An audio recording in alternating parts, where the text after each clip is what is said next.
The autumn wind moved through Ashworth Manor like a living thing, sighing through ancient corridors and rattling window panes that had witnessed 3 centuries of births and deaths, of power consolidated and secrets kept. Candlelight flickered in sconces along the east wing, casting shadows that danced across portraits of stern-faced ancestors, whose eyes seemed to follow the solitary figure moving with practiced silence through the dimming halls. Eleanor Grey carried her duties like armor, each movement precise and measured as she tended to the evening's final tasks, straightening cushions in the drawing room that no one had disturbed, ensuring fresh candles stood ready in holders throughout the manor, her hands moving with the unconscious grace of 3 years' repetition. She was 23, though she felt centuries older, her youth worn thin by careful invisibility and the constant vigilance required of those who serve in great houses. The other servants had long since ceased to truly see her, which was precisely as Eleanor intended. She moved through Ashworth Manor like a ghost, present but unnoticed, essential but unmarked upon. Through the tall windows of the portrait gallery, she could see the last light bleeding from the sky, turning the manicured grounds into a study of greys and blacks, and somewhere in the manor's depths she could hear the steady rhythm of boot heels against marble, the Duke making his evening rounds.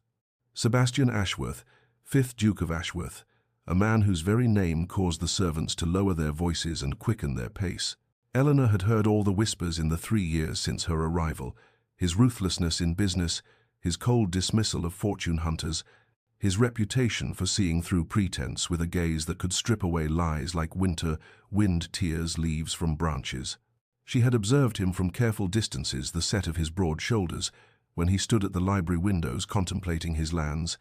the barely perceptible tightening of his jaw when his mother, the Dowager Duchess, pressed him about marriage, the surprising gentleness in his hands when he handled the ancient books in his collection. Eleanor told herself that her observations were merely a servant's necessary awareness of her master's moods and movements, nothing more than the practical knowledge required to anticipate needs and avoid inconvenient encounters. Yet sometimes, in the quiet darkness of her attic room, she would find herself remembering the sound of his voice when he spoke to the estate manager, the particular way afternoon light caught in his dark hair, the rare moments when something almost like a smile would soften the severe lines of his face. She would catch herself in these thoughts and force them away with the firm hand of necessity, reminding herself that maids who forgot their place found themselves without positions, without references, without futures. Still, as she completed her rounds and prepared to retreat to the servants' quarters for the night, Eleanor paused at the top of the main staircase, drawn by some impulse she could not name, to look down into the grand entrance hall below, where the Duke stood, speaking with his steward, his face carved in shadows and candlelight, beautiful and terrible, and utterly beyond her reach. She watched for 3 heartbeats before turning away, pressing one hand briefly against her chest, where something ached with a longing she refused to acknowledge, then disappeared into the dimness of the servants' corridors, where she belonged. But before our lover's fate is revealed, subscribe so you never miss a chapter of romance and scandal. And tell us in the comments, where are you watching from? Now, let's begin. 3 years earlier,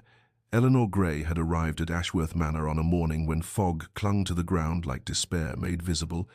carrying nothing but a small cloth bag and a letter of reference that bore a seal. She prayed no one would examine too closely. She had walked the final mile from the village on foot, her worn boots soaking through from the damp grass, her stomach hollow with hunger she had long since learned to ignore,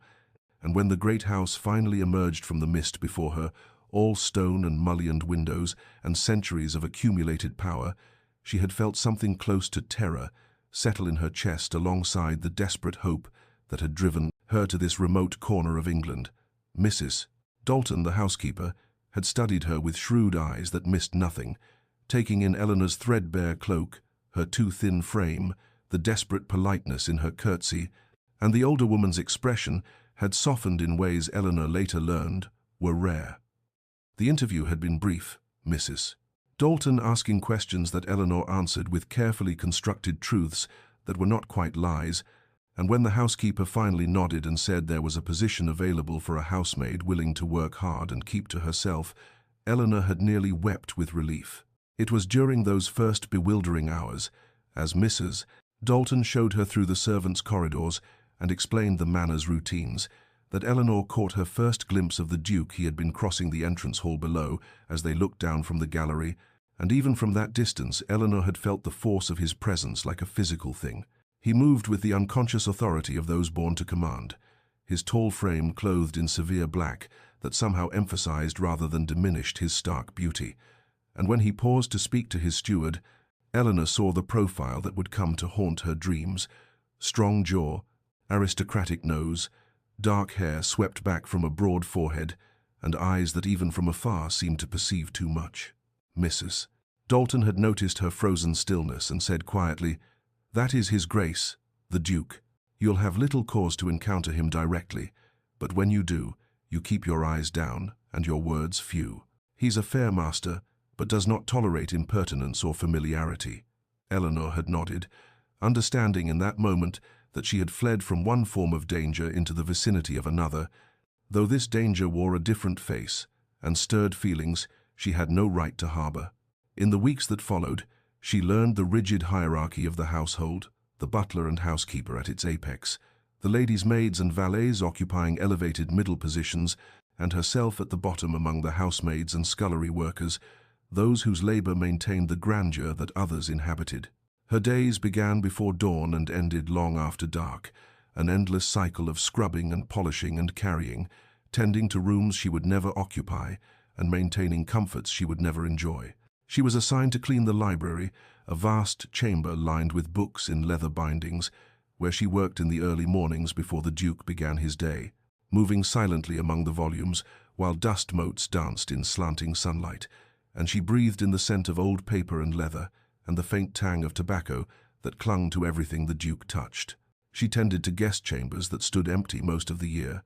their furniture draped in holland covers like ghosts of past grandeur, and she polished silver in the butler's pantry until her arms ached and her reflection stared back at her from gleaming surfaces, showing a young woman whose eyes had learned to reveal nothing. Her own quarters were a small room in the attic, barely large enough for the narrow bed and wooden chest that constituted her entire world.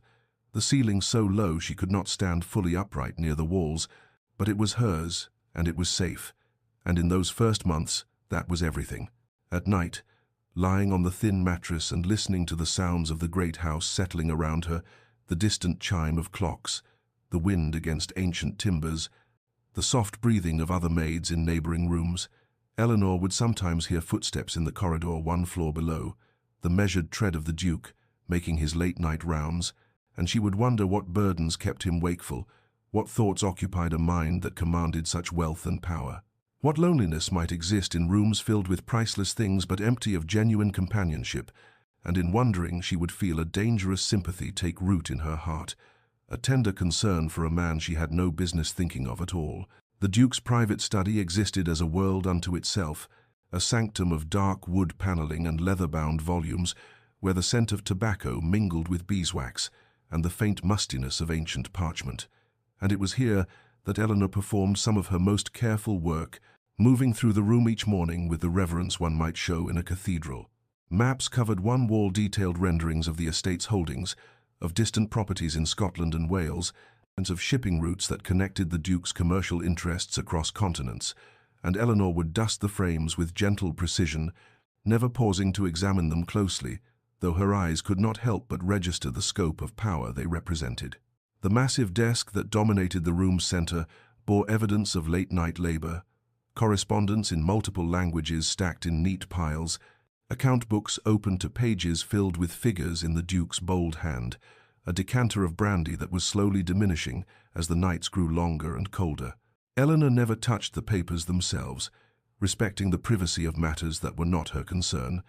but she could not help observing in peripheral ways the wax seals bearing noble crests, the urgency implied by certain underlined passages visible at the edges of documents, the way some letters seemed to weigh more heavily than others, as evidenced by their placement beneath crystal paperweights. On this particular morning, she was polishing the carved mantelpiece when she heard footsteps in the corridor, too early for the Duke's usual schedule, and before she could retreat, the door opened and he entered, stopping short when he saw her there. Their eyes met for a fraction of a second before Eleanor dropped her gaze appropriately, curtsying as she murmured, "Your Grace, forgive me. I had not expected I shall remove myself at once, but his voice stopped her movement. A moment, if you would. I seem to have misplaced a document, a letter bearing the seal of the Marquis of Silverton. Have you encountered it in your work? Eleanor's mind raced through her careful mental catalogue of the room's contents, and she responded quietly, I believe there is such a letter beneath the account book, on the side table near the window, Your Grace, and she watched from lowered eyes as he crossed to the indicated location and retrieved it, his movements betraying a weariness that sat strangely on his powerful frame. He stood there holding the letter, and Eleanor became acutely aware of the charged silence between them, the way the morning light caught in his dark hair and cast shadows beneath his eyes that spoke of insufficient sleep, the slight tremor in his hand as he reached for the brandy decanter at this hour, which struck her as both concerning and deeply sad. Thank you, he said finally, his voice carrying an undertone she could not quite decipher, something warmer than his usual clipped tones, yet still formal, still distant.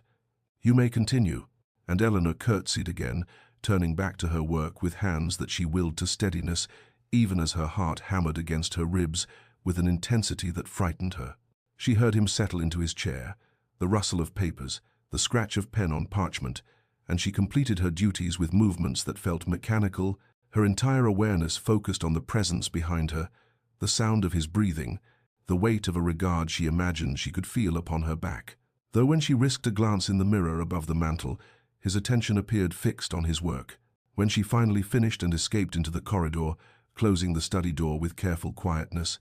Eleanor leaned against the wall and pressed one hand to her chest, where her heart still raced, and she whispered fiercely to herself, Foolish, foolish girl, he is the Duke, and you are nothing. This path leads only to ruin. Yet even as she scolded herself, she could not forget the weariness in his eyes, the tremor in his hand, the unexpected gentleness in his voice when he thanked her, and she wondered what manner of burden could weigh so heavily on a man who commanded such power. What loneliness might drive him to seek solace in brandy at morning's first light, and what it might mean that she cared at all about the answer. Weeks passed and then months, the seasons turning as they always did at Ashworth Manor, summer's warmth giving way to autumn's melancholy beauty, and Eleanor found herself falling into rhythms that felt almost like belonging, though she knew such feelings were dangerous illusions for someone in her position. She learned the Duke's patterns through careful observation that she told herself was merely professional attentiveness. He suffered from insomnia that kept him pacing the corridors until the small hours, seeking solace in his study or the library when sleep eluded him. He preferred solitude to company, often taking his meals alone rather than enduring the social performances expected of his rank, and he possessed unexpected kindnesses that surfaced in unguarded moments. Like the afternoon Eleanor witnessed him speaking with old Thomas, the estate's gardener of 40 years, listening with genuine interest to the elderly man's theories about rose cultivation, his severe expression softening into something almost approaching warmth. Yet as autumn deepened, new tensions infiltrated the household's rhythms, whispered conversations among the upper servants that filtered down to Eleanor's level, like sediment settling in still water. The Dowager Duchess had begun a campaign to see her son married, inviting noble families to the estate with increasing frequency, parading eligible daughters before the Duke with a determination that bordered on desperation. Eleanor found herself serving at dinners where beautiful young women in silk and jewels conversed with practiced charm, their laughter like music designed to enchant, and she would watch from her position against the wall as the Duke responded with unfailing politeness that somehow conveyed absolute distance, his manner courteous but impenetrable, and she felt an ache in her chest that she had no right to feel, a hollow sensation that intensified each time she saw him bow over another lady's hand or lead another hopeful candidate through the conservatory. There was Lady Arabella Stanton, all golden curls and rose-petal complexion, who spoke 3 languages and played the pianoforte with skill that drew admiring applause. There was Miss Cordelia Blackwood, whose family's fortune rivaled the Duke's own, whose wit sparkled in conversation like champagne. There was the Honourable Miss Fitzwilliam, whose bloodline traced back to the Conqueror himself, whose every movement embodied aristocratic grace, and Eleanor watched them all, these women who belonged in the Duke's world as she never could, and told herself that the pain twisting in her stomach was merely indigestion from the kitchen's heavy fare. Dalton noticed her distraction one evening as Eleanor botched the folding of linens for the third time, the older woman's shrewd eyes missing nothing as she said quietly, "A word of caution, my dear, from one who has seen much in her years of service. There are attachments that bring joy and those that bring only heartache, and a wise woman learns to distinguish between them before it is too late." And Eleanor felt heat rise in her cheeks as she protested perhaps too vehemently, that she harbored no inappropriate feelings, that she understood her place perfectly well, that Mrs. Dalton's concern was kind but unnecessary. Yet even as the words left her mouth, Eleanor knew they rang hollow, transparent lies that fooled neither woman, and that night in her narrow bed she acknowledged the terrible truth. She had developed feelings for the Duke that went far beyond admiration or respect, feelings that bloomed in her chest like thorns whenever she saw him, that made her treasure every brief interaction, as though gathering precious stones, that left her lying awake listening for his footsteps and wondering what manner of woman could reach past his careful defenses to touch the lonely man she sensed beneath the title and the power and the cold perfection of his aristocratic mask. The crisis descended upon Ashworth Manor on a grey October morning when the Dowager Duchess discovered that her emerald brooch, a family heirloom passed down through 5 generations, worth more in sentiment than its already considerable monetary value, had vanished from her jewelry case, and within hours the entire household had been thrown into chaos as accusations flew and suspicions settled like ash upon everyone, particularly the newer servants who lacked the protection of long tenure. Eleanor found herself summoned along with the rest of the staff to the great hall, where they stood in anxious rows, while the Duke and his mother questioned each person with methodical thoroughness, and Eleanor watched the proceedings with a mixture of fear for her fellow servants and unwilling fascination at the Duke's approach to the investigation. Where the Dowager Duchess raged and threatened, her voice shrill with indignation and loss, the Duke remained calm and systematic, asking precise questions about movements and schedules, his sharp mind cataloguing information with the same attention to detail Eleanor had observed in his handling of estate business. Young William, a footman barely 18 who had joined the household only 3 months prior, became the focus of the Dowager's suspicions when someone recalled seeing him near her chambers the previous afternoon, and Eleanor witnessed the terror in the boy's face as he stammered denials, while the colour drained from his cheeks, his hands trembling so violently he could barely maintain his composure. But the Duke cut through his mother's accusations with quiet authority, pointing out that William had been carrying linens to the guest quarters at that hour as part of his assigned duties, that his presence in the corridor proved nothing. That presumption of guilt without evidence was both unjust and beneath their household's dignity, and Eleanor felt something shift in her chest at the unexpected defense, at the sight of power wielded not to crush, but to protect. The investigation continued through the day. Each servant's quarters searched with apologetic thoroughness, the grounds examined, every possible location scrutinized, until finally a young maid named Sarah remembered that the Dowager had worn the brooch to the conservatory 2 days prior to show Lady Pemberton her prized orchids, and when they searched that location, they found the jewel caught in the lining of the cushioned bench where the Dowager had sat, having slipped from its faulty clasp, unnoticed. The relief that swept through the household was palpable, servants embracing and weeping with the release of tension. But Eleanor noticed that the Duke did not share in the celebration, instead retreating to his study with shoulders that seemed to bear additional weight, and later that evening when she passed his door on her rounds, she heard no sound from within and dared to peek through the partially open entrance. What she saw arrested her completely. The Duke sat at his desk with his head in his hands, the posture of a man utterly exhausted not merely in body but in spirit, and in that unguarded moment, Eleanor glimpsed the crushing burden of responsibility. He carried the weight of serving as arbiter of justice for so many lives, the isolation of making decisions that could destroy or save,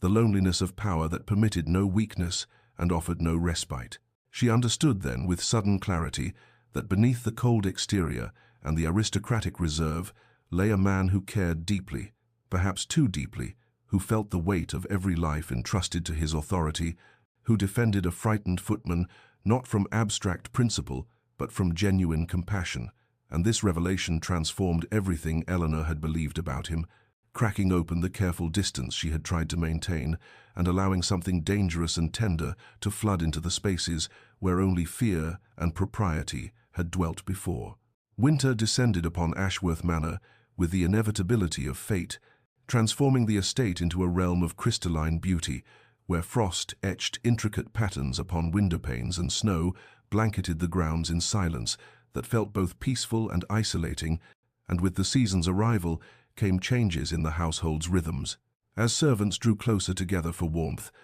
their work concentrated in smaller spaces, and their interactions more frequent and intimate in ways that summer's expansiveness had not required. Eleanor found herself assigned new duties that brought her into the Duke's orbit with unsettling regularity. Mrs. Dalton instructed her to bring late-night tea to his chambers when he worked through the darkest hours, explaining that the previous maid assigned to this task had departed to care for an ailing mother, and though Eleanor's heart seized with something between terror and anticipation at the prospect, she accepted the assignment with outward composure while her inner world tilted dangerously. The first night she knocked softly on his chamber door, balancing the silver tray with hands that trembled slightly, and when his voice called her to enter, she found him at his desk surrounded by papers and ledgers, his profile illuminated by candlelight that carved shadows beneath his cheekbones and revealed the weariness etched around his eyes. And he glanced up as she set the tea service beside him, with a slight nod of acknowledgement that somehow felt more meaningful than elaborate thanks. This became their pattern through the deepening winter, Eleanor appearing each night near midnight with tea that grew cold more often than not, while the Duke remained absorbed in his work, and she learned to read his moods in the subtle language of his posture and movements, the tight set of his shoulders when estate matters troubled him, the rhythm of his pen across paper varying between swift certainty and hesitant consideration, the particular books he reached for reflecting whether he sought distraction or deeper contemplation. Gradually, almost imperceptibly, their interactions evolved beyond the wordless exchange of service rendered and acknowledged, beginning with brief words of thanks that expanded into comments about the weather's severity or the lateness of the hour, observations that required no response, yet invited connection if Eleanor chose to offer it, and she found herself lingering fractionally longer each night, her replies growing from murmured agreement to tentative observations of her own. One evening when snow fell so heavily that the world beyond the windows disappeared into white darkness, the Duke remarked that the storm reminded him of winters from his childhood, when the manor felt like an island cut off from civilization, and Eleanor dared to share a memory of her own about sledding down hills that seemed mountain-tall to a child's perception, and for a moment the distance between Duke and servant dissolved into simple human connection before Eleanor caught herself and retreated with hasty courtesy. She treasured these midnight encounters while simultaneously fearing them, knowing each conversation carved her heart more deeply toward attachment that could bring only pain, yet unable to resist the gravitational pull of his presence, in the way her entire day oriented itself around those late hours when she might see him and exchange words that felt weighted with meaning she dared not examine too closely. Then came the night that changed everything. An evening in late January when she arrived to find him staring at the fire rather than working, his expression distant and troubled, and when she set down the tea he looked at her directly for the first time in all their encounters and asked, "What is your name?" A question that struck Eleanor with the force of revelation, because surely he must know it, must have known it for months, and yet he asked as though the answer mattered beyond mere identification, as though he wished to hear her speak it herself, to claim her own identity in his presence, and Eleanor felt the room tilt as she whispered, "Eleanor, Your Grace," watching something flicker in his eyes that she could not name, but that made her pulse race with a hope more dangerous than any fear she had ever known. That night Eleanor lay sleepless in her narrow bed within the servants' quarters, listening to the ancient manor settle around her with its familiar creaks and whispers, and when she could bear the tumult of her thoughts no longer, she rose and retrieved from its hiding place, beneath a loose floorboard, the small silver locket that represented all that remained of her former existence, the delicate chain cold against her fingers as she opened the clasp to reveal the miniature portraits within. Her mother's gentle face painted in careful detail, her father's stern but loving expression, frozen in happier times, before everything had shattered into irretrievable fragments. Eleanor Grey was not truly Eleanor Grey at all, or rather she was Eleanor but not Grey. She had been born Eleanor Charlotte Fitzwilliam, only daughter of Baron Fitzwilliam of Rosewood Estate, raised in privilege and comfort with the expectation of making a suitable marriage to some gentleman of appropriate station. Her childhood filled with music lessons and literature and the refined pursuits deemed proper for a young lady of quality, and she could still remember the weight of silk gowns and the glitter of candlelight at balls where she had danced without knowing how precious and fragile such moments were. The disgrace had come swiftly and completely when her father's business partner absconded with their joint investments, leaving behind forged documents that implicated the Baron in schemes of fraud and embezzlement, and though her father proclaimed his innocence with increasing desperation, society had already rendered its verdict. Creditors had descended like vultures. Former friends had turned away with cold eyes and colder shoulders, and within 6 months the estate had been seized, their possessions sold, their name dragged through scandal sheets that delighted in the fallen mighty. Eleanor's mother, a delicate woman whose constitution had never been robust, had withered under the weight of shame and loss, taking to her bed with a grief that consumed her from within, until fever claimed what heartbreak had already destroyed, and Eleanor had knelt beside that deathbed, holding a hand grown thin and translucent, while her mother whispered apologies for failing to protect her daughter from the cruelty of their reduced circumstances. Her father had survived his wife by mere weeks before disappearing into voluntary exile somewhere on the continent, leaving Eleanor a letter that spoke of his innocence and his inability to bear watching his daughter suffer for his misfortunes. And in that letter he had pressed upon her the necessity of concealment and of taking a different name and finding honest work far from those who might recognize her and either exploit her vulnerability or condemn her by association with his alleged crimes. Eleanor had chosen service not from any romantic notion, but from pure survival instinct, understanding that a maid could disappear into the invisible masses of working people, that no one looked closely at servants' faces or inquired into their histories beyond the barest references, and Mrs. Dalton's kindness in accepting her despite the thinness of her credentials had been the first mercy Eleanor had known in months of grinding desperation. For 3 years, she had maintained this careful erasure of her former self, speaking in the deferential tones of service rather than the cultured accent of her upbringing, keeping her eyes downcast and her presence unremarkable, living in constant fear that someone might recognize the Baron's daughter beneath the maid's plain dress and mobcap, certain that discovery would mean dismissal at best and exploitation at worst, for she knew what became of disgraced gentlewomen without protection in a world that viewed them as fallen creatures deserving of their fate. The Duke's question, "What is your name?" had shaken her precisely because it suggested he saw her as more than a faceless servant, that he perceived some individual identity worth knowing, and this recognition terrified Eleanor because it threatened the invisibility that had become her only shield against a hostile world. Yet it also awakened something she had thought dead within her, some remnant of the girl who had once believed herself worthy of being known and valued for herself rather than her usefulness. She tucked the locket back into its hiding place with hands that trembled, reinforcing her determination to maintain the boundaries that kept her safe, to resist the dangerous pull toward the Duke that grew stronger with each midnight encounter,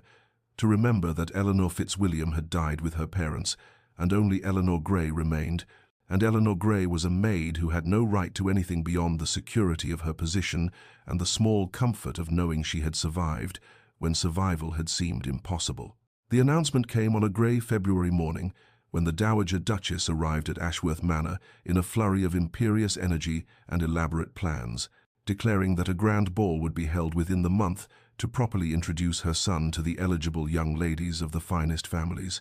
her tone brooking no argument despite the Duke's visible reluctance, and the household erupted into controlled chaos as preparations began in earnest. Eleanor found herself working 16-hour days alongside the other servants, polishing silver that had not seen use in years, beating dust from ancient tapestries, scrubbing floors until they gleamed,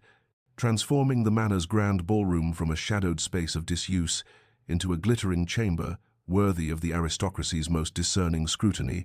and she moved through these tasks with mechanical efficiency, while her heart grew heavier with each passing day, knowing that this spectacle existed solely to facilitate the Duke's marriage to some suitable lady of quality. The contrast between the two worlds, the one she inhabited and the one she served, had never felt more pronounced than during those weeks of preparation, as Eleanor witnessed the invisible architecture of labor that sustained aristocratic leisure. The cook and her assistants working through nights to perfect elaborate dishes, the footmen practicing their choreographed service until their movements achieved balletic precision, the maids stitching and mending and arranging flowers with cramped fingers and aching backs, all so that the nobility might dance and dine in effortless elegance, without ever considering the army of hands that made such elegance possible. On the night of the ball, Eleanor, dressed in her best servant's uniform, the plain black dress and crisp white apron that marked her as part of the manor's functioning machinery rather than its ornamental guests, and she took her position among the servants assigned to circulate through the crowds, offering refreshments, her eyes downcast as she had trained them to be, her presence deliberately forgettable. Yet despite her best efforts at invisibility, Eleanor found her gaze drawn repeatedly to the Duke as he moved through the prescribed rituals of the evening, dancing first with the Dowager Duchess as tradition demanded, then with a succession of young ladies who smiled and curtsied and deployed their various charms with the calculation of generals planning campaigns. And he executed his part in this matrimonial theatre with the same distant politeness Eleanor had observed in all his social interactions, his expression pleasant but unengaged, as though he watched the proceedings from some internal remove. She saw him partner with Lady Margaret Hastings, whose golden curls and porcelain complexion drew admiring glances from every corner of the ballroom, then with the dark-eyed daughter of the Marquess of Pembroke, whose wit was legendary, then with half a dozen others whose beauty and accomplishments blurred together in Eleanor's vision until she had to look away from the pain of watching the inevitable unfold. But then, during a moment when Eleanor passed near the ballroom's entrance carrying a tray of champagne glasses, she felt the weight of observation and looked up to find the Duke's eyes fixed on her across the crowded room, his gaze finding hers through the press of bodies and candlelight and swirling dancers, and for 3 heartbeats that felt suspended outside of time. They stared at each other with an intensity that seemed to Eleanor both terrifying and inevitable, the rest of the ballroom fading into insignificance until she broke the connection with a sharp turn that nearly upset her tray and fled down the servants' corridor with hands that trembled so violently she had to set down her burden before she dropped it, her heart hammering against her ribs as she pressed her back against the cool stone wall and tried to breathe past the recognition that whatever existed between them had just been acknowledged in a way that could not be undone. The morning after the ball arrived grey and weary, the manor seeming to exhale in collective exhaustion as servants moved through rooms that still bore evidence of the previous night's splendor, champagne glasses abandoned on side tables, wilted flowers drooping in their elaborate arrangements, the ballroom floor scuffed from hundreds of dancing feet, and Eleanor found herself assigned to the Duke's private study, where the gentlemen had retired after the ladies departed, the air still thick with the ghost of cigar smoke and brandy. She worked methodically through the debris of masculine conversation, emptying ashtrays and collecting glasses, straightening furniture displaced by late-night debates about politics and hunting and whatever else occupied the minds of men born to privilege. And on the Duke's massive desk, she discovered a leather-bound guest book left open to pages filled with elegant signatures from the finest families in England, each name a declaration of aristocratic lineage and social standing, and beside this register of nobility lay several sheets of the Duke's own writing, his distinctive hand immediately recognizable to Eleanor, who had dusted around his correspondence often enough to know the particular slant of his letters. She knew she should not read what was clearly private, yet her eyes moved across the page before conscious thought could prevent them, and she found herself looking at what appeared to be evaluations of the previous night's eligible young ladies, each name followed by observations rendered in prose as clinical and detached as a naturalist cataloguing specimens. Lady Margaret noted for beauty but vapid conversation, the Marquess's daughter intelligent but calculating,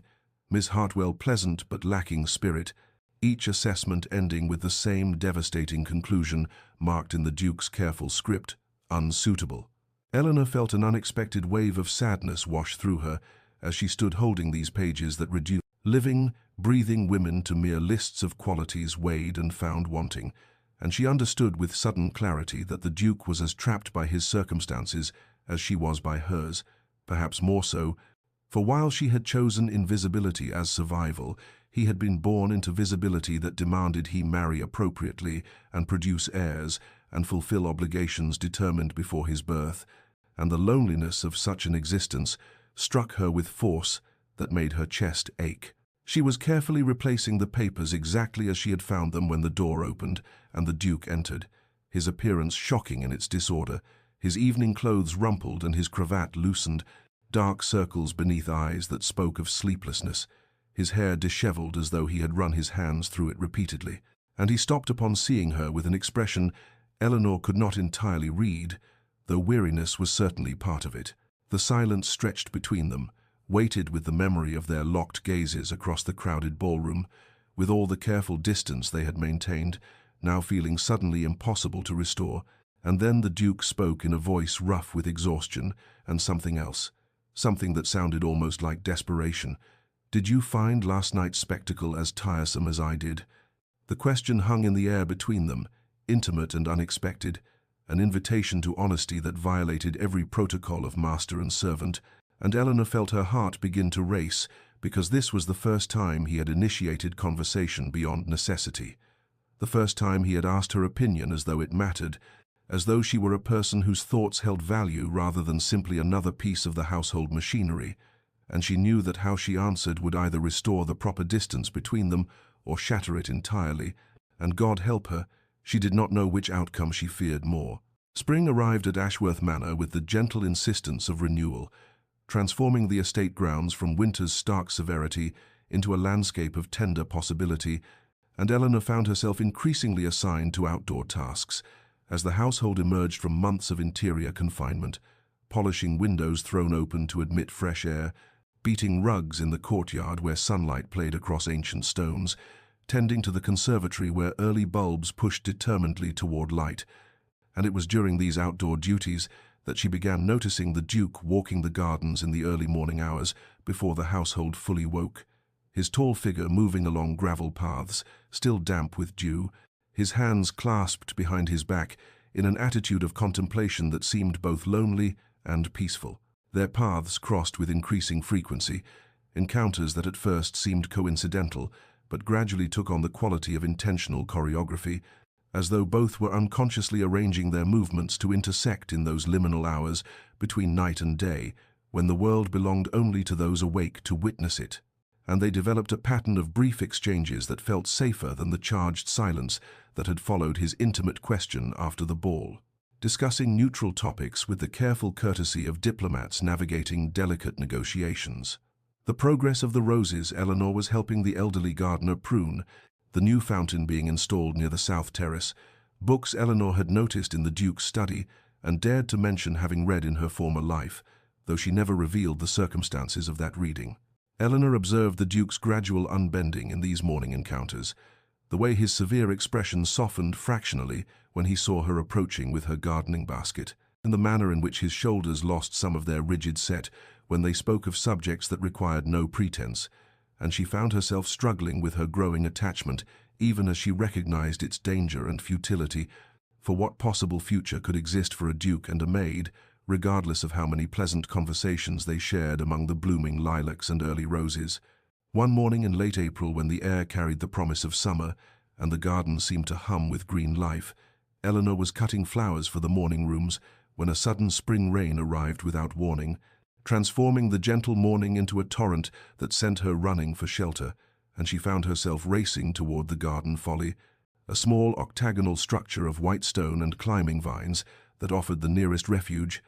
only to discover that the Duke had sought the same sanctuary and now stood inside the open-sided pavilion, watching rain sheet across the landscape with an expression of such unguarded vulnerability that Eleanor's breath caught in her throat.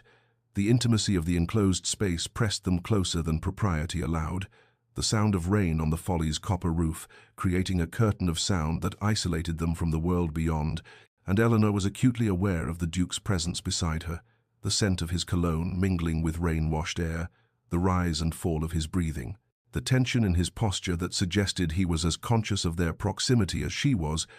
and the charged silence between them grew heavy with accumulated longing and unspoken words until Eleanor felt she might shatter from the weight of it. The Duke turned to her then, his eyes holding hers with an intensity that made her heart hammer against her ribs, and he opened his mouth as though to speak words that had been building in him for months,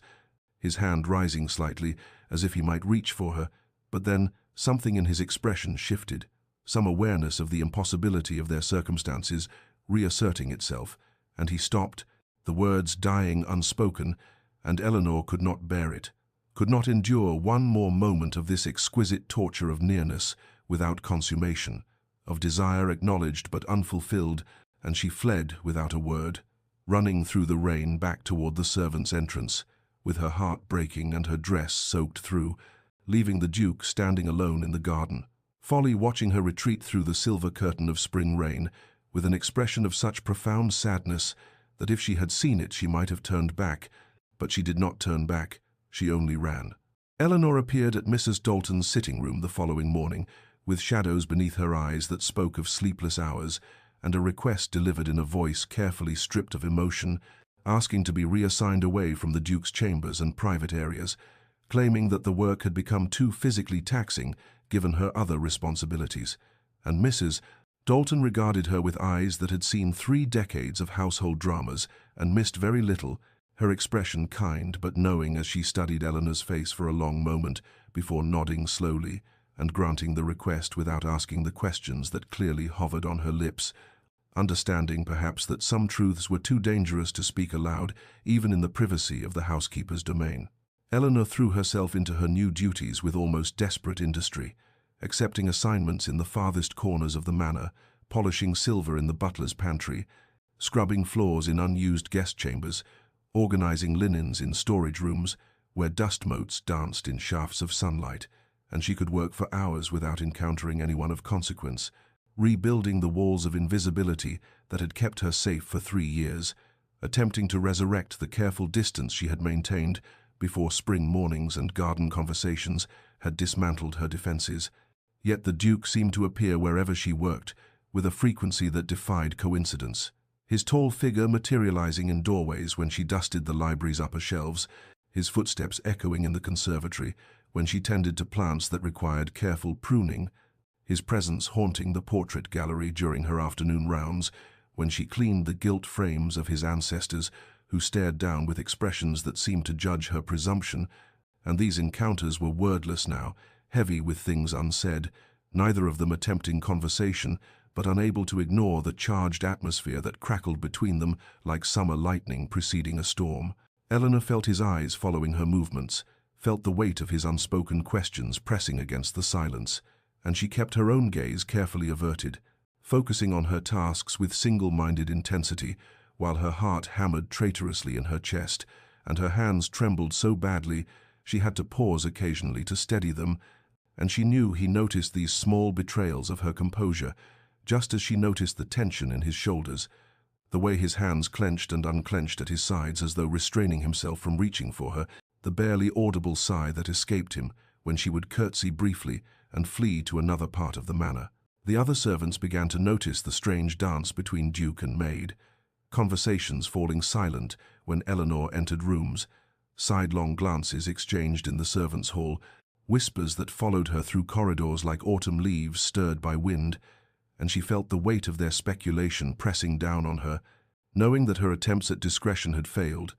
that the household had marked her as somehow different, somehow noteworthy, and this visibility terrified her more than anything because it threatened the anonymity that had been her only protection. Mrs. Dalton summoned Eleanor to her sitting room on a grey afternoon when rain drummed against the windows and the manor felt close and oppressive, and the housekeeper's expression was grave as she gestured for Eleanor to sit, then spoke with the directness of someone who had delayed difficult words as long as conscience would allow, warning Eleanor about the impossibility of situations where hearts crossed boundaries they were never meant to traverse, recounting stories of servants who had lost everything, pursuing foolish dreams of love above their station, young women dismissed without references, forced into desperate circumstances, their lives ruined by moments of weakness or hope, and Eleanor listened with her hands folded tightly in her lap and her eyes fixed on the carpet's worn pattern, while Mrs. Dalton's words fell like stones into still water, creating ripples of fear and resignation. Eleanor knew the warning was wise, knew that everything Mrs. Dalton said came from genuine concern and hard-won understanding of the world's cruelty toward those who defied its rigid structures. Yet even as she nodded and murmured appropriate gratitude for the counsel, she felt something rebellious stirring in her chest, some part of her that had tasted possibility and could not quite relinquish it, despite knowing that such hope was dangerous, perhaps fatal to whatever small security she had managed to build in this household, and her heart no longer listened to wisdom, no longer heeded the sensible voice that counseled self-preservation above all else, because the Duke's almost words in the garden folly had planted seeds that refused to stop growing, despite the barren soil of impossibility in which they struggled to take root. The turning point arrived with the visit of Lord Pemberton, an old friend of the Duke's late father, who descended upon Ashworth Manor with the bluster and entitlement of a man accustomed to being welcomed everywhere regardless of whether his presence was actually desired, his arrival announced by the clatter of his carriage wheels on gravel, and the booming voice that carried through the entrance hall demanding refreshment and declaring his intention to stay at least a fortnight. And Eleanor first encountered him when she was summoned to serve at the dinner party held in his honor, moving through the formal dining room with a decanter of wine, while candlelight gleamed off silver and crystal, and the conversation flowed with the looseness that came from too much drink and too little restraint. Lord Pemberton held court at the table with stories that grew progressively louder and less coherent as the evening progressed, his face flushed and his words slurring slightly as he reminisced about the Duke's late father and the old days of their youth. And Eleanor moved quietly around the periphery, performing her duties with the invisibility she had perfected, refilling glasses and clearing plates, while the gentleman's conversation washed over her like a tide she had learned not to notice, until Pemberton's voice suddenly cut through her careful detachment with words that turned her blood to ice. "Remember old Baron Grey, and that nasty business with his estate, the scandal that brought down the whole family, the debts and accusations of fraud, his poor wife dead of shame, and the daughter vanished into God knows what fate, probably ended up in some brothel or worse given what happens to gently bred girls with no protection and no prospects." Eleanor's hands trembled so violently that the wine decanter nearly slipped from her grasp, the crystal shaking audibly as she stood frozen behind Lord Pemberton's chair, while the room seemed to tilt and spin around her, and she felt the Duke's gaze snap to her with the force of a physical touch, his eyes finding hers across the candlelit table with an intensity that confirmed what she had most feared, that Pemberton's drunken reminiscence had connected her present to her past in a way that could not be undone, but she could not meet the Duke's eyes, could not bear to see judgment or pity or recognition in that penetrating gaze, and she set down the decanter with hands that shook and fled to the sideboard, where she stood with her back to the table, struggling to compose herself, while the conversation mercifully moved to other topics. The dinner concluded with the gentleman retiring to the Duke's study for brandy and cigars, while Eleanor and the other servants cleared the remains of the meal, and she was gathering soiled linens in the now empty dining room when she became aware of a presence too close behind her, and she turned to find Lord Pemberton blocking her path to the servants' door, his bulk filling the doorway and his eyes moving over her with an assessment that made her skin crawl, and he reached out to touch her cheek with fingers that reeked of tobacco, while his voice dropped to what he clearly imagined was a seductive tone, saying that she was far too pretty to be wasting herself in service, that a girl with her looks could do much better for herself with the right protector, that he could make arrangements if she was interested in improving her circumstances, and Eleanor stepped back, with her heart pounding and her mind racing through possible escape routes, while Pemberton advanced with the confidence of a man who had never been denied anything he wanted. Before Eleanor could formulate a response or attempt to push past him, the Duke appeared in the doorway behind Pemberton with an expression of such cold fury that the temperature in the room seemed to drop, his voice cutting through the charged silence with words clipped and sharp as shattered glass. "Lord Pemberton, I believe you have mistaken your location and your welcome. You will retire to your chambers immediately, and you will depart Ashworth Manor at first light. Your continued presence here is no longer desired or tolerable." Pemberton sputtered protests about old friendships and misunderstandings, but the Duke's expression brooked no argument, and the older man retreated with wounded dignity and muttered complaints about young men who had forgotten proper hospitality, leaving Eleanor alone with the Duke in the candlelit dining room, where the remnants of the evening's excess still littered the table like evidence of civilization's thin veneer. The Duke approached her slowly, as one might approach a frightened animal, and his voice when he spoke had lost all its earlier ice, replaced by a gentleness that nearly undid her completely. "Are you unharmed, Eleanor? Did he hurt you? Tell me truly, and I will see that he answers for any offense." Eleanor shook her head mutely, not trusting her voice, and the Duke studied her face with concern that felt too intimate, too knowing. And she understood that Pemberton's words about Baron Grey had not gone unnoticed, that the connection had been made, that her carefully constructed anonymity had shattered like the crystal she had nearly dropped, and she could not bear the weight of his gaze, or the kindness in his voice, or the way he stood so close. She could feel the warmth radiating from his body, and so she did what she had done in the garden folly. She fled without a word, rushing past him and through the servants' corridors to her tiny room, where she sat on her narrow bed, with her hands pressed to her mouth to stifle the sobs that threatened to escape, and she knew with terrible certainty that her time at Ashworth Manor had come to an end, that she could not remain now that Lord Pemberton's drunken reminiscence had exposed the truth she had guarded so carefully, and so, with trembling hands and a breaking heart, she began making quiet preparations to leave before dawn. Before she could be dismissed, before she had to see judgment or pity in the Duke's eyes, gathering her few belongings and composing in her mind the words of explanation she would leave for Mrs. Dalton, planning her escape from the only sanctuary she had known in 3 years of exile and fear. Eleanor moved through the pre-dawn darkness of her small room with hands that trembled as she gathered her few belongings, folding the worn dresses that had served her through 3 years of service, tucking the precious locket that held her parents' portraits into the deepest pocket of her traveling cloak, composing in her mind the words she would write to Mrs. Dalton explaining her sudden departure with lies about a sick relative or urgent family matter,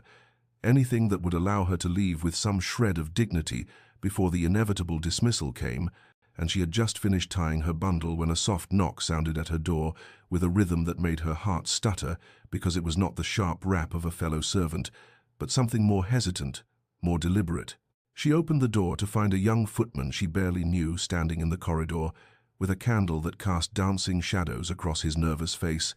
and he delivered his message in a whisper that barely carried across the threshold. The Duke requested her presence in his private study immediately, and Eleanor felt her world tilt on its axis because she had hoped to avoid this confrontation, had planned to disappear like morning mist before explanations became necessary, but she could not refuse a direct summons from the master of the house, and so she followed the footman through silent corridors where even the usual creaks and settling sounds of the old manor seemed to hold their breath. The Duke's study was lit only by the dying fire in the hearth, flames casting shifting patterns of light and shadow across the book-lined walls and the massive desk where she had dusted and cleaned 1,000 times, and the Duke stood at the window with his back to her, his tall figure silhouetted against the grey promise of dawn beyond the glass, and the silence stretched between them like a physical thing, taut and trembling with the weight of all that had remained unspoken for so long, until finally he spoke without turning, his voice low and rough, as though the words cost him something precious. "I know who you are." Eleanor's breath left her body in a rush, and the room seemed to spin around her as those 4 words shattered the careful illusion she had maintained for 3 years, and she grasped the back of a chair to steady herself, while her mind raced through denials and explanations that died unspoken because there was something in his voice that suggested denial would be pointless, that he possessed knowledge rather than suspicion, certainty rather than speculation. He turned to face her then, and the firelight revealed an expression that was not the anger or disgust she had feared, but something far more complex, a mixture of understanding and sadness and determination that she could not begin to pass. And he moved closer with steps that were careful and measured, as though approaching something fragile that might shatter at too sudden a movement, and his voice, when he continued, carried a gentleness that made tears burn behind her eyes. "I have known for months, Eleanor Grey, daughter of Baron Thomas Grey. I recognized you despite the years and the servant's dress and the way you have tried to make yourself invisible, because I visited your father's estate on business matters when you were but 15, and I watched you in the gardens with your mother, saw you laughing over books in the library, observed the grace and intelligence that marked you even then as exceptional.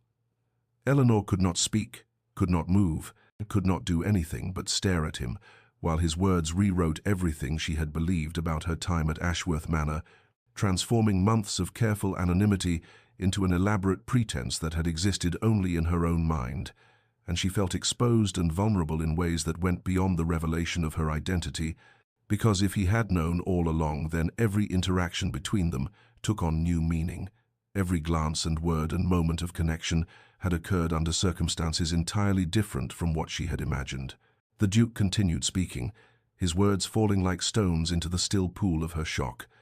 "I said nothing because you needed safety, and I would not deny you that refuge. You needed time to heal from your family's tragedy, and I would not rob you of that peace. And perhaps I needed time as well to understand what I felt when I saw you again, and be certain that my regard was not mere pity for your circumstances or guilt that I had failed to help your father when the scandal broke, and to know with absolute certainty that what has grown in my heart these past months is real and lasting and worthy of the risk I am about to take." And Eleanor finally found her voice, though it emerged as barely more than a whisper, asking what risk he meant, what danger he courted, and the Duke's expression softened into something that looked almost like hope tempered by fear, and he answered that he risked his heart by offering it to her, risked society's censure by acknowledging his feelings for someone the world would deem unsuitable, risked everything that mattered by asking a question to which he did not know the answer. If the barriers of class and circumstance did not exist, if they stood as simply man and woman rather than Duke and Maid, what would her heart tell her? And Eleanor felt the question settle over her like a weight too great to bear, because it demanded honesty she had never allowed herself, required her to acknowledge desires she had ruthlessly suppressed, asked her to imagine possibilities she had deemed too dangerous, even to contemplate in the privacy of her own thoughts. The Duke's voice continued to fill the firelit study with revelations that rewrote Eleanor's understanding of everything that had passed between them these long months, and he spoke of the reasons he had remained silent about her identity, explaining that she had arrived at Ashworth Manor with such evident wounds that he could not bring himself to expose her vulnerability, that she had needed safety and sanctuary to heal from the devastation of her family's ruin, and he would not deny her that refuge, even as he recognized her, despite the servant's dress and the careful way she had made herself small and invisible, and he admitted with a rawness that made her heart ache that he had also needed time to understand his own feelings,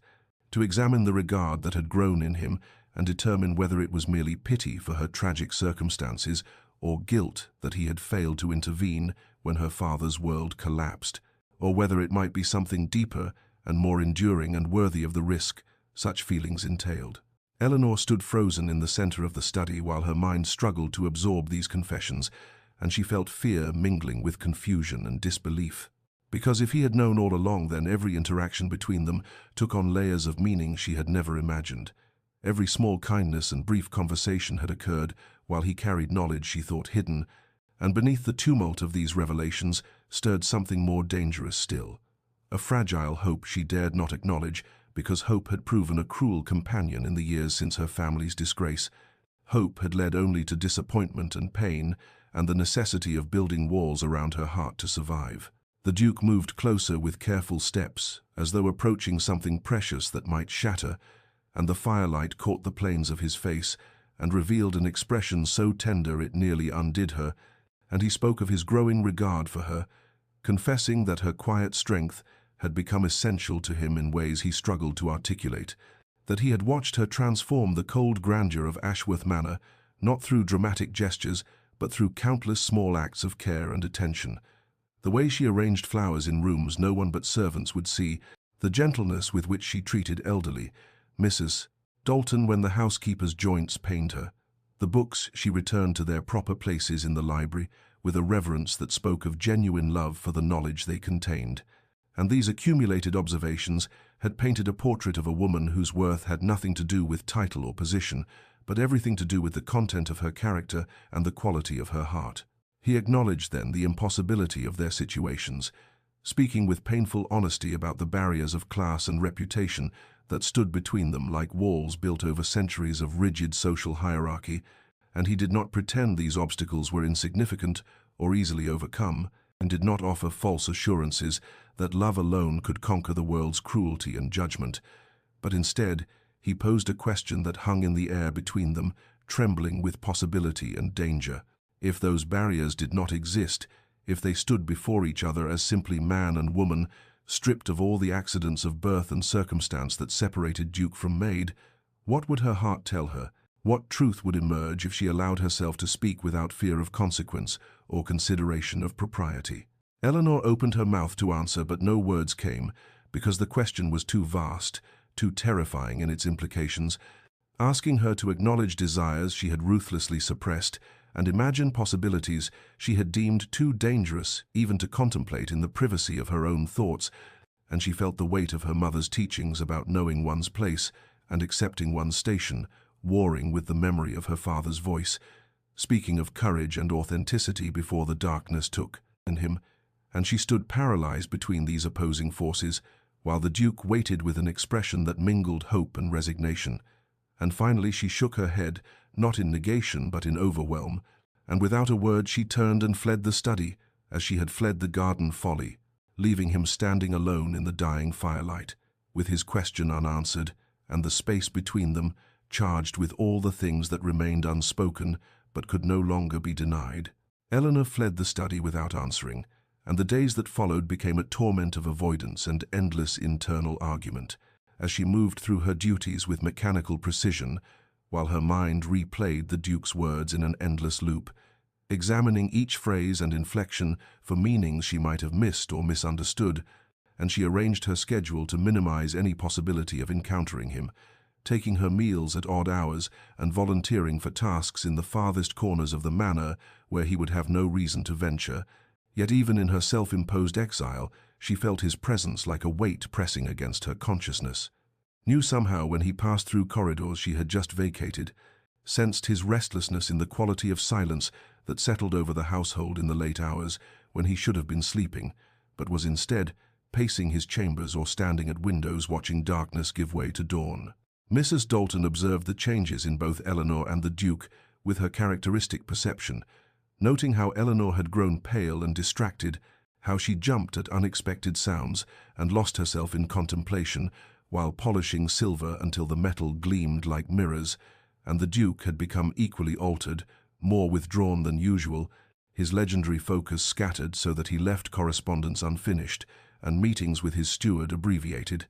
and the housekeeper said nothing directly, but her concerned glances spoke volumes, conveying both sympathy and warning in the way only someone who had witnessed decades of human folly could manage. Eleanor wrestled with warring impulses that tore at her with equal force, desire battling duty and possibility, warring with impossibility, until she felt she might fragment under the pressure of choosing between them, and she recalled her mother's teachings about knowing one's place in the grand hierarchy of society, remembered the bitter lessons her mother had delivered in those final months before grief consumed her, the warnings about the cruelty of hoping for what could never be, and the necessity of accepting one's station with grace rather than railing against immutable truths. Yet beneath these remembered admonishments stirred other memories equally powerful, her father's voice speaking of courage and authenticity before the darkness took him, his insistence that a life lived in fear of judgment was no life at all, that sometimes the greatest act of bravery was simply allowing oneself to want what seemed impossible. One evening, as twilight painted the windows purple and gold, Eleanor found herself drawn to the library where so much had begun, where she had first noticed the Duke's unexpected gentleness with ancient texts and his habit of leaving markers in volumes he intended to return to, and she moved through the familiar space, touching books she had dusted countless times, running her fingers along spines embossed with gold lettering, standing in the exact spot where the Duke positioned his chair when he worked late into the night, and for just a moment she allowed herself to imagine a different life, one where she belonged in this room not as a servant maintaining its splendor, but as someone with equal claim to its knowledge and beauty, someone who might sit beside the Duke, discussing the ideas contained in these volumes, rather than merely preserving the physical objects that housed them, and the fantasy was so vivid and so painful that she almost did not hear the door open, almost missed the moment when the Duke entered and stopped just across the threshold, And when she turned to face him, neither of them spoke because words seemed inadequate to the moment, and the air between them trembled with accumulated longing that had been building through months of small moments and careful distances, through late-night encounters over tea trays and brief exchanges in rain-soaked gardens, through all the things they had felt but never acknowledged until that night in his study, when he had laid his heart bare and asked a question she still could not answer. And now they stood in silence while the last light faded from the windows and the library filled with shadows that softened the edges of everything, transforming the space into something suspended between reality and dream, where perhaps impossibilities might become briefly possible. The Duke broke the silence that had stretched between them in the shadowed library, and his voice when he spoke carried a quality of firm resolve, tempered with unexpected vulnerability, and he told Eleanor that he had made a decision in the days since their last conversation, that he had examined his heart and his conscience, and determined a course of action that honored both his feelings and her freedom, and he explained with careful precision that he would not pursue marriage with any of the noble candidates. His mother continued to parade before him, that he would face the Dowager Duchess's fury and society's judgment and all the consequences that would follow such a refusal. But he hastened to add that he was not making this choice as leverage to pressure Eleanor or as a means of binding her to him through obligation or guilt. Rather, he wanted her to know with absolute certainty that she need not fear his expectations or feel trapped by his regard for her. He moved closer as he spoke, and the dying light from the windows caught the planes of his face and revealed an expression of such earnest humility that it took her breath away, and he continued in a voice that trembled slightly with the weight of what he was offering, saying that if she wished to leave Ashworth Manor to start fresh, somewhere untainted by these complicated feelings, he would provide excellent references that would open doors anywhere in England, and he would ensure she had means sufficient to establish herself safely and comfortably in whatever new life she chose to build, and if instead she wished to remain at Ashworth Manor in her current position, he would respect that boundary absolutely and without resentment, would school himself to interact with her only as master to servant, and would never again impose his feelings upon her or make her uncomfortable with unwanted attention. Then his voice dropped lower still and took on a quality that made her heart ache with its mixture of hope and resignation,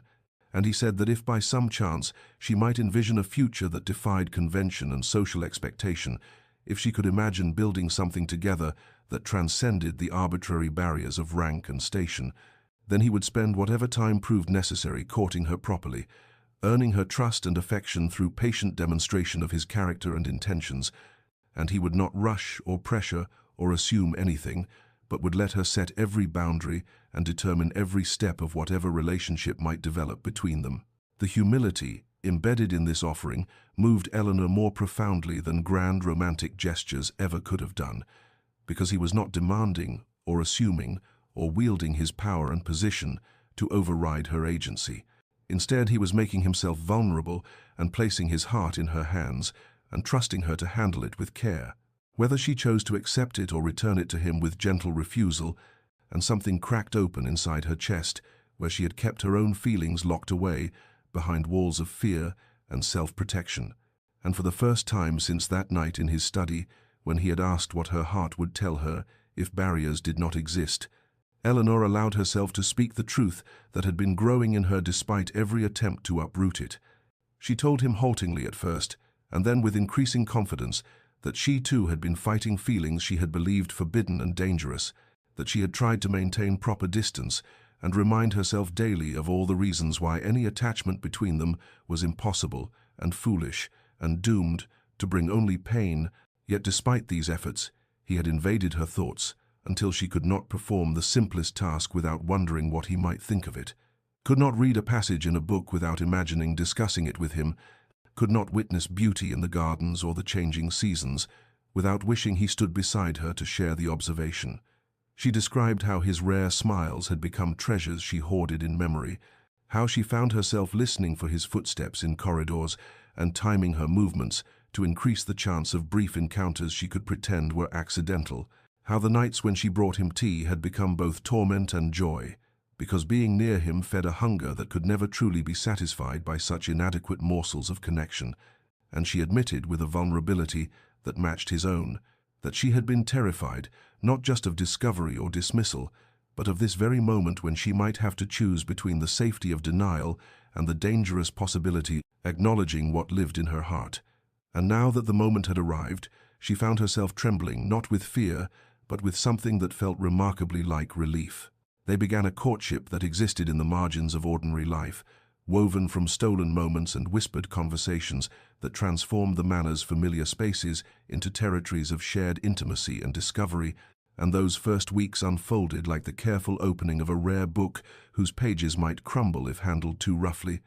each encounter precious and fragile, and laden with the knowledge that what they were building defied every convention that governed their world. The library became their sanctuary in the deepest hours of night, when the household slept, and even the most vigilant servants had surrendered to exhaustion, and there among the leather-bound volumes and the scent of old paper and beeswax candles, they discussed everything from philosophy to poetry, from the political treatises that lined the Duke's shelves to the romantic novels Eleanor confessed to reading in secret during her brief moments of leisure, and Sebastian listened to her opinions with the same serious attention he gave to correspondence from Parliament, never dismissing her thoughts as those of an uneducated servant, but engaging with her ideas as though they came from an intellectual equal, which in truth they did despite society's insistence otherwise. He began teaching her Latin during these midnight sessions, pulling down his own childhood primers and guiding her through declensions and conjugations, with a patience that revealed how much he had longed for someone with whom to share the knowledge he had accumulated in isolation, and their hands would brush as they bent over ancient texts together, fingers touching as he pointed out particular constructions or she turned pages, and these small physical contacts carried a charge that made Eleanor's breath catch and brought color to Sebastian's usually pale complexion, proof that desire lived alongside intellectual communion in what was growing between them. As spring deepened into early summer, they extended their meetings to include walks in the gardens at dawn, before the household properly woke, moving through paths still heavy with dew, while birds announced the coming day, and mist rose from the ornamental lake, like something from a fairy story. And during these walks, Eleanor shared memories of her childhood before tragedy struck, describing the small estate where she had grown up with parents who loved each other genuinely despite their arranged marriage, recalling her father's library, which had been modest compared to the Duke's but filled with books he actually read rather than merely displayed, and the flower garden her mother had tended personally rather than leaving entirely to servants. And as she spoke of these lost things, Sebastian heard both grief and fondness in her voice, understanding that she mourned not just her family, but the version of herself who had existed before shame and necessity transformed her into someone invisible. In turn, Sebastian revealed his own loneliness with a candor that surprised them both, describing how he had inherited the dukedom at 19 when his father died suddenly, how he had been thrust into responsibilities for which his expensive education had not truly prepared him, forced to navigate political intrigues and manage vast properties and make decisions that affected hundreds of people while still barely more than a boy himself. And he spoke of the isolation that came with his position, the way people either feared him or sought to use him but rarely approached him as simply a human being worthy of genuine connection.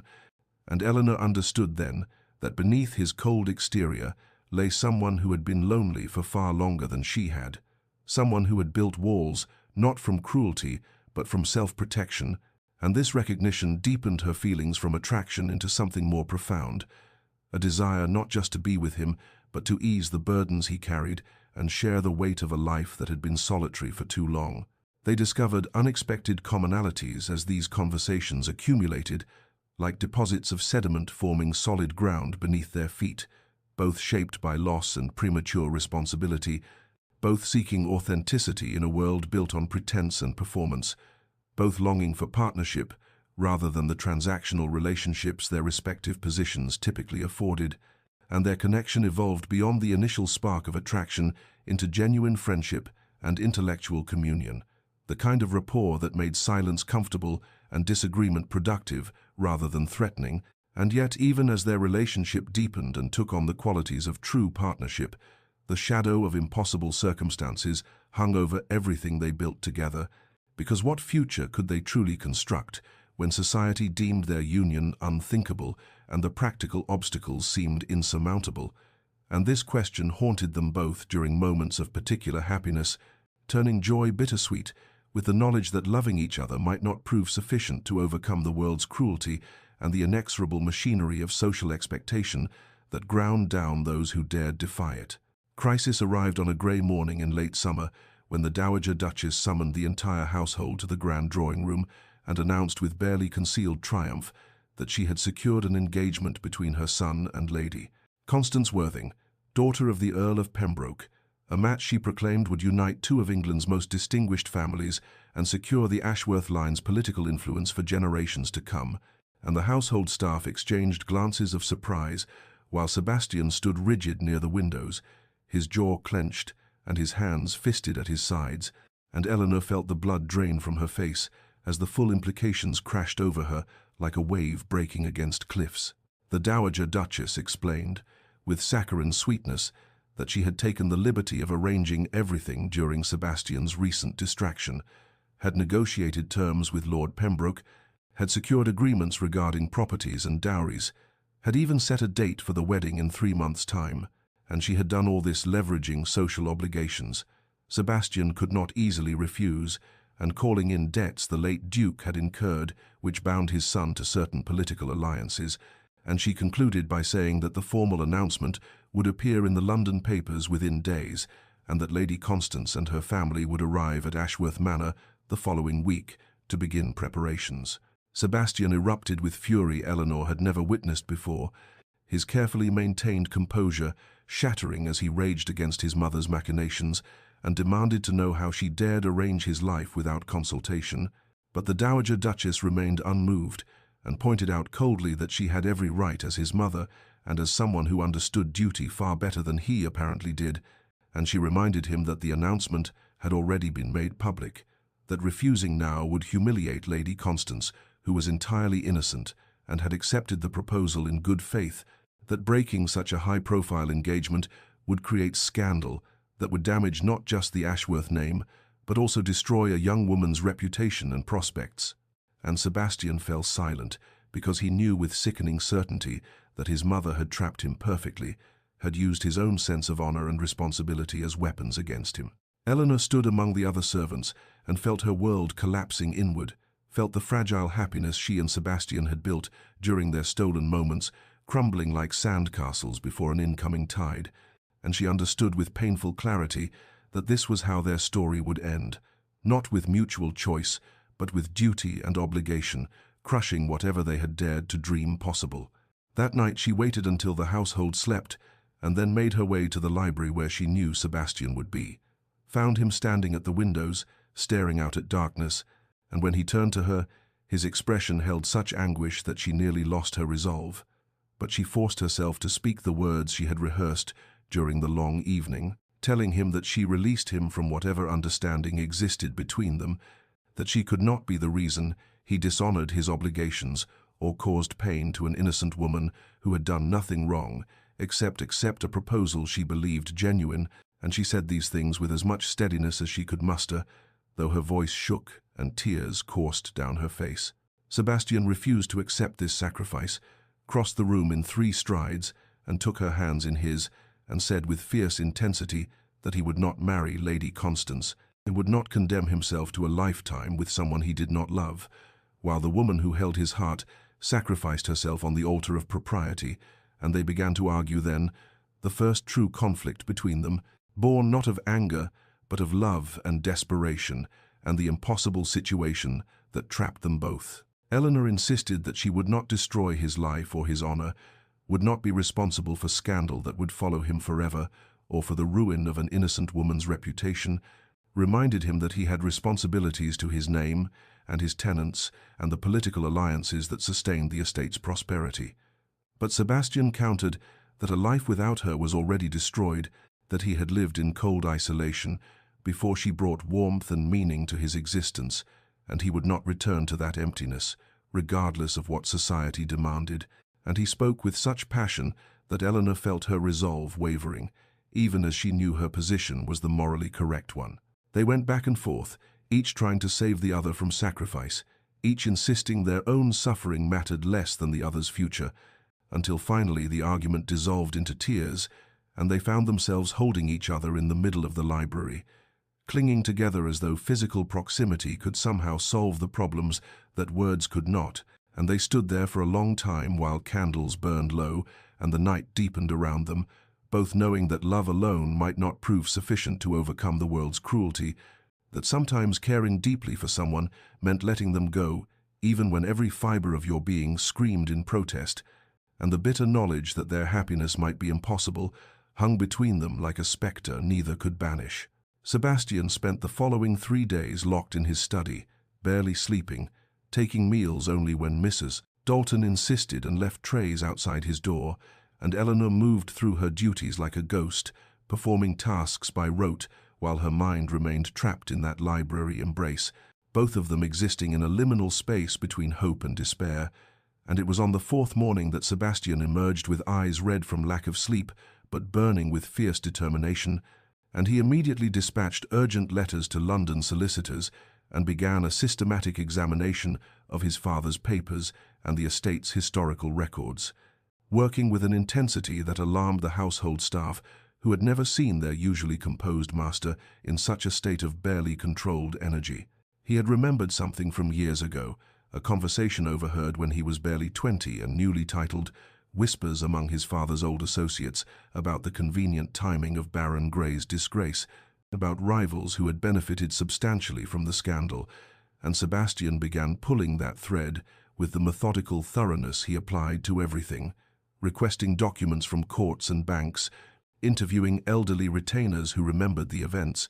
hiring investigators to track down witnesses who had scattered in the years since the Baron's fall, and piece by piece he uncovered the ugly truth that Eleanor's father had been deliberately destroyed by men who coveted his modest but strategically located lands, and who had manufactured evidence of debts and improprieties that never actually existed. The proof came in the form of falsified ledgers and forged signatures, testimony from a clerk who had been paid to lie and whose conscience had troubled him for years, a correspondence between the conspirators that Sebastian's investigators discovered in an estate sale of papers belonging to one of the deceased plotters, and armed with this evidence, Sebastian moved with swift and merciless efficiency to dismantle the lies that had destroyed an innocent family, using his considerable influence to have the case reviewed by magistrates, leveraging his political connections to ensure the matter received proper attention, and within 6 weeks he had secured official vindication for Baron Grey, the restoration of the family's honor, the recovery of properties that had been seized and sold, and the establishment of Eleanor as the legitimate heir to her father's title and the now restored estate. He did all this without telling Eleanor what he was attempting, partly because he feared failure and could not bear to raise hopes that might be crushed, partly because he wanted the gift to be complete when he presented it, but mostly because he understood that he was not doing this to make her his equal in society's eyes, since she had always been his equal in every way that truly mattered, but rather to remove the weapons that society would use against them,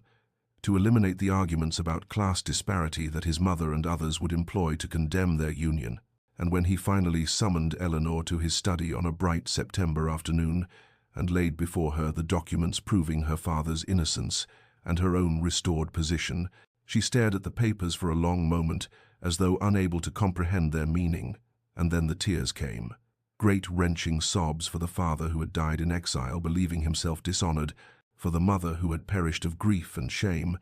for the years Eleanor herself had spent hiding from a disgrace that had never been deserved, and Sebastian held her while she wept, understanding that these tears were necessary,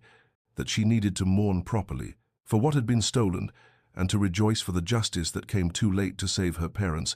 but in time to free her from the weight of unearned shame. When the storm of emotion finally subsided, Sebastian took both her hands in his and asked her properly, not as duke to servant but as man to woman, whether she would consent to be his wife, and Eleanor looked at him with eyes still wet from tears and said, "Yes," said it clearly and without hesitation, and they sat together in that study where so much of their story had unfolded and planned how they would navigate the challenges that still remained, knowing that the Dowager Duchess would bluster and object but unable to argue against a match between Duke and Baroness, without revealing herself as caring more for political advantage than her son's happiness, and knowing too that Lady Constance, when approached with honesty and the offer of a generous settlement, might well be relieved to escape a marriage to a man whose heart belonged elsewhere.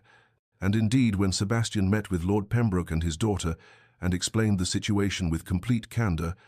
Lady Constance surprised everyone by laughing and admitting she had accepted the engagement only from duty, and had been dreading a lifetime shackled to a cold manor and a husband who looked at her with polite indifference, and she wished Sebastian well and accepted the financial arrangements he offered, and departed Ashworth Manor with evident relief, leaving the Dowager Duchess furious but defeated, unable to prevent a union that society would find entirely appropriate between two titled individuals, even if she recognized that her son had outmaneuvered her completely, and that the balance of power in the household had shifted irrevocably away from her influence. 2 years had passed since the autumn morning when Eleanor Grey became the Duchess of Ashworth, and the manor that had once felt like a mausoleum of cold stone and colder silences had transformed into something warmer, something that hummed with genuine contentment rather than merely the efficient operation of a grand estate. And on a golden afternoon in late September, Eleanor walked through gardens she had redesigned, with Sebastian at her side, her hand resting lightly on the swell of her belly where their first child grew. And they discussed plans for the tenant cottages that needed repair before winter, and the school they hoped to establish in the village, speaking as true partners who had learned that love deepened not through grand gestures, but through the daily choice to face life's challenges together. The gardens bloomed with roses Eleanor had selected for their fragrance rather than their formal appearance, and the rigid parterres of the Dowager Duchess's era had given way to meandering paths where one might walk and think and find unexpected beauty around each turn, and Sebastian paused by a bench they had placed beneath an ancient oak and drew Eleanor down beside him, his hand covering hers in a gesture that had become as natural as breathing, and she leaned against his shoulder and felt the profound peace of being exactly where she belonged. Mrs. Dalton now served as Eleanor's most trusted advisor, the former housekeeper having become a dear friend who helped manage the household with the same competence she had always possessed, but now with warmth and laughter woven through the daily routines, and the rigid hierarchies that had once defined every interaction had softened into relationships built on mutual respect, and former servants attended informal gatherings in the drawing room where Eleanor and Sebastian hosted evenings of music and conversation, and the manor had become a place where worth was measured not by title or birth, but by character and kindness. As evening approached, they returned to the library where so much of their story had unfolded, and Sebastian settled Eleanor into the chair near the fireplace and took up a volume of poetry they had been reading together, and his voice filled the room with gentle cadence, while firelight played across the books and maps, and all the familiar objects that had witnessed their journey from Duke and Maid to husband and wife. And Eleanor closed her eyes and listened, and thought how strange and wonderful it was that the place where she had once worked in fearful invisibility had become her sanctuary, and the man whose cold demeanor had once terrified her now read to her with such tenderness that she sometimes wept from the simple beauty of being loved. Dear listener, there are truths in this story that transcend the particular circumstances of Eleanor and Sebastian, truths about patience and the courage required to look beyond surfaces and see the worth that society often obscures. For how many times do we dismiss people based on their station or their circumstances, failing to recognize that extraordinary depth and beauty may hide beneath unremarkable exteriors? And how often do we allow fear of judgment or convention to prevent us from reaching toward authentic connection with those our world tells us we should ignore? Eleanor and Sebastian's love succeeded not because it conquered all obstacles through sheer force of passion, but because they both possessed the patience to let their connection develop naturally, the humility to recognize their own vulnerabilities, and the courage to choose each other despite every voice that counseled them to surrender to impossibility. And in this there is wisdom for all of us, for the most transformative loves are often those that require us to question the arbitrary boundaries society constructs, to recognize that worth cannot be measured by title or wealth or position, but only by the content of character and the capacity for genuine care. May you find the courage to look past surfaces and see clearly. May you have patience enough to let love develop in its own time rather than rushing toward conclusions. and may you discover in unexpected places the connections that will transform your life, as Eleanor and Sebastian transformed each other's, and may you rest well tonight knowing that authentic love, when nurtured with patience and protected with courage, can indeed transcend any boundary the world erects against it. And if you have found meaning in this story of love that bloomed in impossible circumstances, please subscribe to Duchess Diaries for more tales of hearts that refuse to be constrained by convention and souls that find each other across every divide.